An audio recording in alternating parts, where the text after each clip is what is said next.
조건부 오화 연산자는 보시는 바와 같이 두 개의 단순 조건이 있을 때 둘 중에 하나 또는 두 개 모두 true일 때 이 오화 연산자의 복합 조건은 참으로 평가가 됩니다. 그래서 에버리지, 세미스터 에버리지가 90 이상인 경우, 자, 이게 참이게 되면은 바로 if 문항으로 들어가게 됩니다. 또는 파이널 이그잼, 이게 90보다 이상인 경우 이 안으로 들어가게 되는 거죠. 물론 이 두 개의 단순 조건 모두 참일 경우에도 if 문항으로 들어가게 됩니다. 이에 대한 진리표를 살펴봅시다. 자, 표현식 그리고 표현식 2 두 개가 있을 때 두 개의 조건 중에 어느 것 하나, 여기서는 표현식 2가 되겠네요. 그리고 여기서는 표현식 1.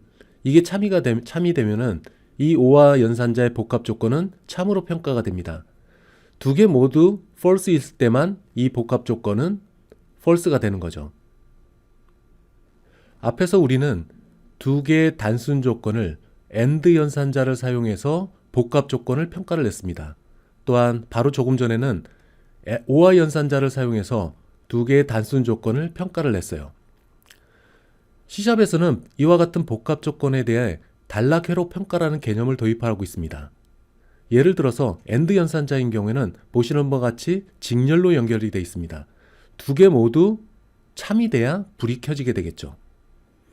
자, 만약에 첫 번째로 나온 젠더 F와 같다, 이 조건, 이기에 대한 단순 조건이 만약에 false가 되면은 그 뒤에 나오는 age가 65보다 크다는 조건을 평가할 필요 없이 바로 false가 되는 게 AND 연산자입니다. 불이 켜지지 않겠죠. 자, 오화 연산자인 경우에는 보시는 바와 같이 병렬로 연결되어 있습니다. 그래서 앞에 나왔던 세미스터 에버리지 90보다 크다, 이런 조건이 만약에 첫 번째 나오는 조건이 참이 되면은 두 번째 나오는, 여기 두 번째 나오는 단순 조건 파이널 이그잼이 90보다 크다, 이 조건을 굳이 평가할 필요 없이 하나의 연결선이 되어 있기 때문에 불이 켜집니다. 즉 참이 되게 되는 결과가 나오는 거죠. 단락회로 평가는 AND 조건, 오화 조건이든 첫 번째로 나오는 단순 조건에 따라서 전체적인 결과에 영향을 주는 것, 그래서 두 번째 해당되는 단순 조건을 굳이 평가하지 않아도 되는 그런 것들을 단락회로 평가라고 얘기를 합니다. AND 연산자를 사용하는 표현식에서 종속 조건이 있습니다. 즉 이게 먼저 나오는 조건이고 뒤에 나오는 종속 조건입니다. 이러한 종속 조건이 있을 경우에는 반드시 가장 필요로 하는 부분들을 첫 번째 위치시켜야 됩니다. 자, 바로 조금 전에 얘기한 것 마냥 AND 연산자에 대한 단락회로 평가에서 앞부분이 거짓이 되면 뒷부분은 수행되지 않게 되는 것이 단락회로 평가라고 얘기를 했습니다. 따라서 종속 조건에 해당되는 것, 즉 여기서는 요 i분의 10이 되겠죠. 이게 종속 조건이 됩니다.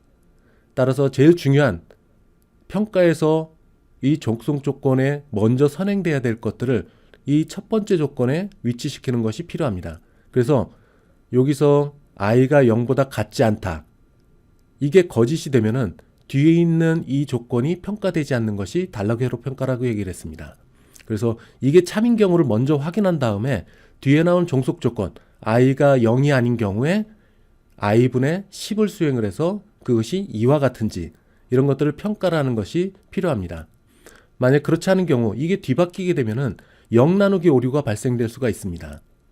따라서 C샵에서 도입하고 있는 단락회로 평가는 두 개의 단순 조건 중 먼저 나오는 단순 조건에 대해서 뒤에 나오는 단순 조건이 시행되느냐, 수행되느냐, 마느냐를 결정하게 됩니다.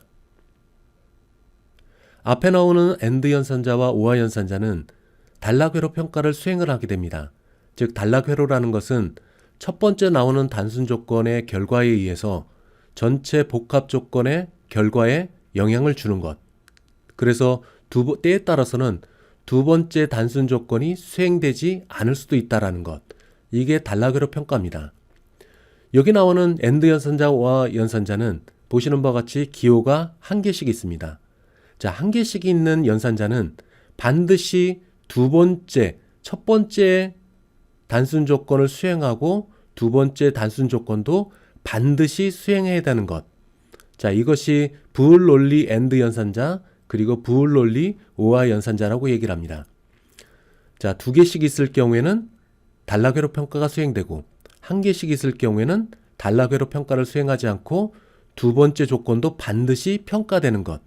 이것을 부울롤리 연산자라고 얘기를 합니다. 그래서 OR 연산자인 경우 앞에서 2개가 있을 경우에는 첫 번째 조건이 즉 왼쪽에 있는 이 조건이 참이면은 두 번째 조건은 평가되지 않고 바로 if 문화로 들어가게 됩니다. 그렇지만 1개가 있는 경우에는 이 두 번째에 해당되는 단순 조건도 반드시 평가가 되는 것. 자, 이것이 측면 효과라고 얘기를 합니다. 어떠한 조건에 의해서 다른 조건도 반드시 수행되어야 되는 것. 측면 효과라고 얘기를 합니다. 참고로 측면 효과에 대해서 알아봅시다. 자, 보시는 바와 같이 할당 연산자가 2개가 쓰고 첫 번째 0이 B에 할당이 됩니다. 그리고 B에 있는 값이 A에 전달을 해서 할당을 하게 되는 거죠. 이와 같이 B의 값의 변화에 의해서 A 값도 함께 변화가 이루어지는 것. 즉 연쇄적으로 변화가 이루어지는 것. 이것을 측면 효과라고 얘기를 합니다. 이쪽 연산자에서 보게 되면은 이 결과, 즉 birthday가 참이다. 이런 경우 그 결과가 age는 65보다 크다. 이 결과에 함께 영향을 줄 수 있는 것. 반드시 두 번째 조건도 평가가 돼야 되는 것.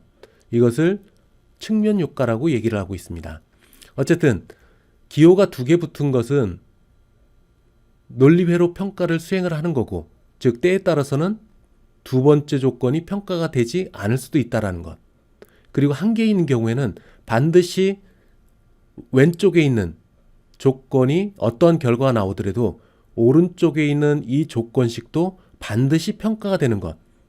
평가가 될 필요가 있는 부분에서는 보시는 것과 같이 1개짜리 연산자, 논리연산자를 사용하게 됩니다.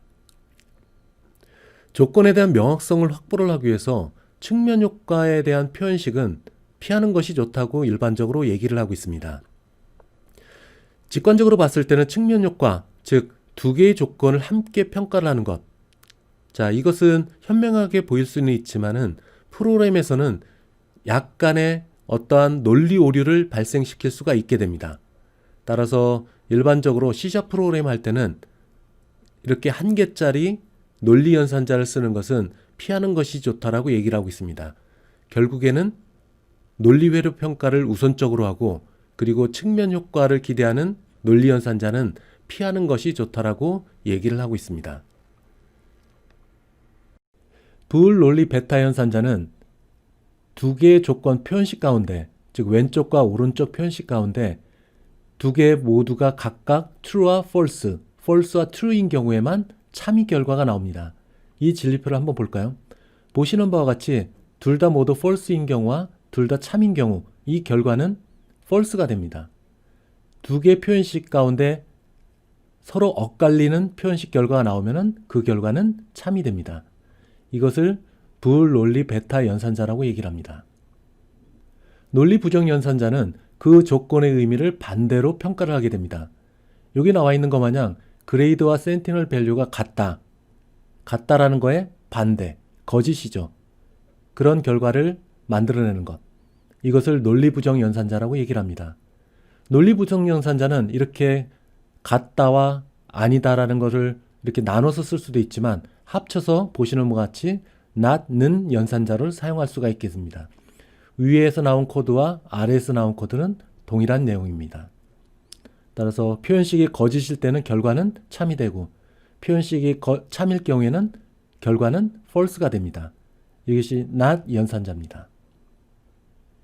자, 다음 나오는 코드들은 앞에서 나오는 논리 연산자 or와 and 그리고 or 그리고 부울롤리 그리고 베타적 OR 그리고 not 연산자에 대해서 결과가 나오고 있습니다. 자, 이런 것들을 한번 여러분들이 실제 코드를 해보면서 결과가 어떻게 나와 있는지 한번 살펴볼 수 있도록 하세요. 앞에 나온 진리표와 동일한 결과를 나오는 것을 여러분들이 볼 수가 있습니다. 다음은 연산자 우선순위에 대해서 나오고 있습니다. 연산자 우선순위는 이전 장에서 마지막 부분에 항상 나오는 부분들입니다. 연산자 우선순위는 여러분들이 코딩을 할 때 매우 신중하게 판단해야 될 부분들입니다. 연산 우선순위가 가장 높은 것은 클래스 또는 객체에 있는 멤버들을 접근할 수 있는 점 오퍼레이터, new, 그리고 증가 연산자, 감소 연산자가 나오네요. 여기 나오는 증가 연산자와 감소 연산자는 뒤에 붙는 증가 감소 연산자입니다.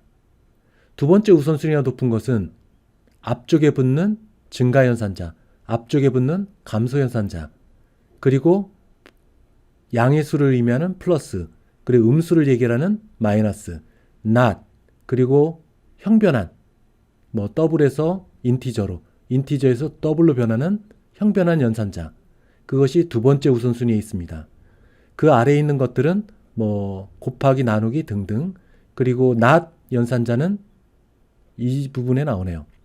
그리고 불논리 연산자, 그리고 베타적 오할 연산자 등등의 것들이 나옵니다. 자, 이 연산 우선순위는 반드시 여러분들이 출력해서 코딩하면서 직접적으로 볼 수 있게끔 가까운 곳에 메모를 해놓는 것이 좋습니다. 그리고 괄호로 되어 있는 것은 결합 법칙이 오른쪽에서 왼쪽으로 수행되는 결합 법칙을 보여주고 있습니다. 체계적으로 잘 만들어진 프로그램을 구조화된 프로그램이라고 얘기를 합니다. 이렇게 만들게 되면은 프로그램을 이해하기 좋고, 그리고 테스트하고 디버그하고 수정하기 좋습니다. 하나의 제어 명령문들이 있을 경우에는 그 제어 명령문들을 서로 조합해 갖고 하나의 스태킹된 형태, 쌓아 올린 형태로 만드는 것, 이것이 구조화된 프로그램의 기본 핵심이라고 할 수 있습니다. 자, 프로그램은 모두가 제어권의 흐름에 따라 시퀀스 상태로 움직이게 됩니다. 이 과정 속에서 if 또는 스위치와 같은 선택문, 그리고 while, do while, for문과 같은 반복문, 이런 것들이 있습니다. 자, 이런 것들을 어떻게 구조화되게 잘 선정해 갖고 구조화된 프로그램을 만들 것인가 하는 기본 단계는 보시는 바와 같은 4단계로 이루어지고 있습니다. 우선 가장 간단한 형태의 다이어그램을 만들고 그 다이어그램 속에 각각의 액션들을 삽입한 다음에 어떤 제어 명령문을 쓸지 if, else 또는 switch, while, do while 이런 등등의 것들을 어떻게 쓸지 고민하고 마지막으로 그 순서에 따라 서로 연결하는 것들이 구조화된 프로그램을 만드는 4개의 단계라고 할 수 있습니다. 자, 우선 액션 상태로 시작해 갖고 처음과 끝 사이에 어떤 행동을 할지, 어떤 명령어들이 들어가야 될지 고민을 하는 것이 가장 기본적인 형태의 다이어그램이라고 할 수가 있겠습니다. 자, 이런 기본적인 단순화된 구조를 가지고 단순화된 다이어그램을 갖고 그 안에 명령문들을 쌓아 올리는 것을 스태킹이라고 얘기를 합니다. 즉, 여러 액션 상태가 순서대로 포함된 활동 다이어그램, 이런 것들을 만들게 됩니다. 그래서 처음에는 하나의 액션만 있다가 2개, 3개, 그리고 그 밖에 여러 개를 만들어서 하나의 시퀀스가 만들어지는 다이어그램을 만들 수 있어요. 그 사이에 필요한 제어문이라든지 조건문, 이런 것들을 중간에 끼워 넣는 것, 이런 것들이 중첩의 규칙이라고 얘기를 합니다. 그래서 처음에는 간단한 형태에 있다가 2개의 조합된 형태, 그런 다음에 확장된 형태, 이런 형태대로 활동 다이어그램을 만들게 되면은 이 설계 도면을 받은 프로그래머는 아주 쉽게 앱을 개발할 수 있겠죠. 네 번째는 좀 더 확장되고 중첩된 명령문을 생산하는 과정입니다. 그래서 서로 연결해 갖고 만들게 되는데 보시는 바와 같이 구조적으로 깨진 형태를 설계 도면을 만들어서 프로그래머에게 전달되면은 아마 그 프로그래머는 상당한 고민을 갖게 되겠죠. 마지막으로 단축키에 대한 내용입니다. 이전까지 우리가 디버그 모드로 진입하기 위해서는 우리가 F5를 눌러서 디버그 모드로 진입을 했습니다.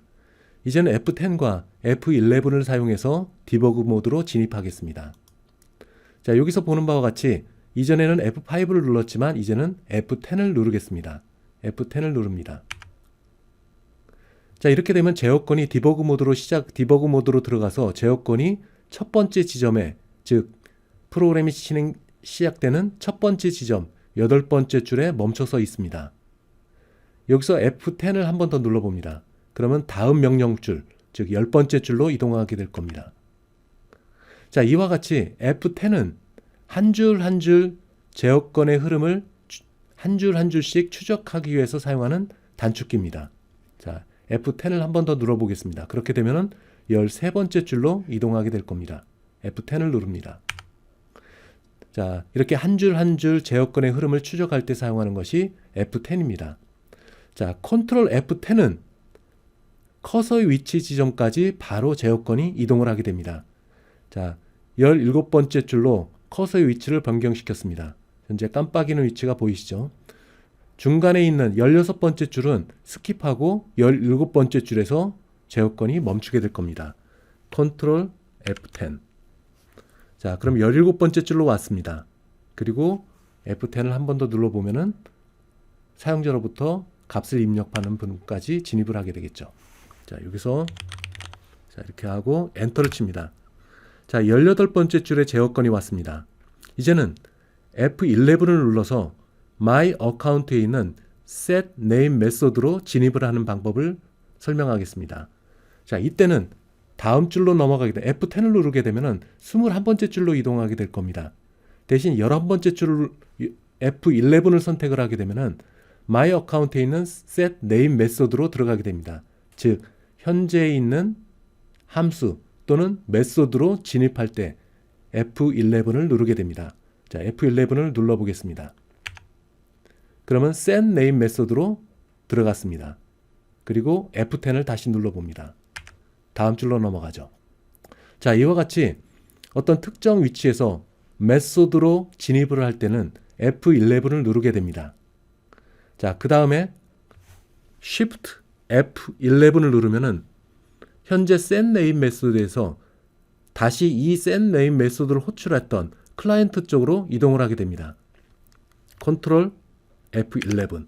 그럼 다시 원래의 지점으로 돌아왔습니다. 자, 콜러 쪽, 클라이언트 쪽으로 다시 되돌아왔습니다.